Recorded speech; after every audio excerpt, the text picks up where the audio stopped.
Եմ Արամ Խաչատրյանի մասին, սա առաջին մասն է և ես երկրորդ մասը կտեղադրեմ այն մեկ շաբաթից, սկսենք, Արամ Խաչատրյանը 1903-1978 աշխարհահռչակ հայ կոմպոզիտոր, դիրիժոր և մանկավարժ է, 20-րդ դարի երաժշտության ամենակարկառուն դեմքերից մեկը նրա արվեստը յուրահատուկ կամուրջ է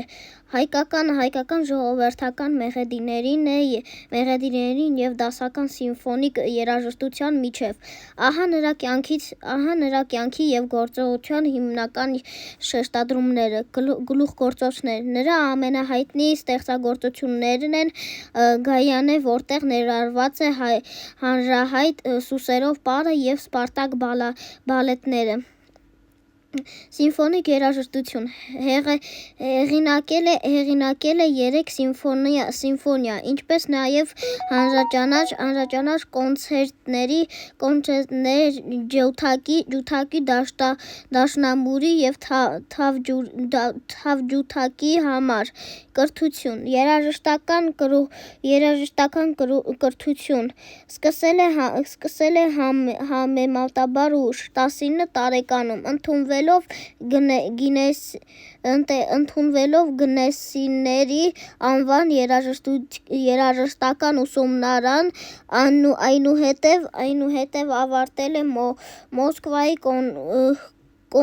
կոնսերվատորիայում։ Ճանաչում Խաչատրյանի երաժշտությունը հնչում է աշխարհի խոշորագույն բեմերում և օգտագործվել է բազմաթիվ ֆիլմերում, օրինակ Սթենլի Կուբրիկի 2001 տիեզերական ոդիսկանը։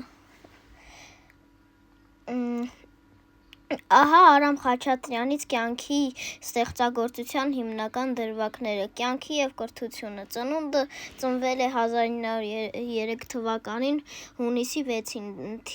Թիֆլիսում։ Մանկությունը անցել է ժողովրդական երաժշտության և աշուղական երգերի միջավայրում։ Ուշ մեկնարկ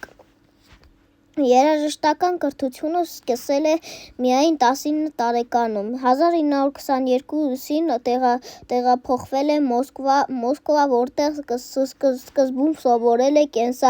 կենսաբանություն, բայց շուտով ընդունվել է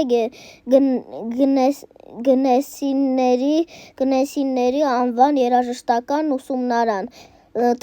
թավջութակի դասարան։ Մասնագիտություն 1929-ին ընդունվել է Մոսկվայի կոնսերվատորիա, որտեղ սովորել է նշանավոր կոմպոզիտոր Նիկոլայ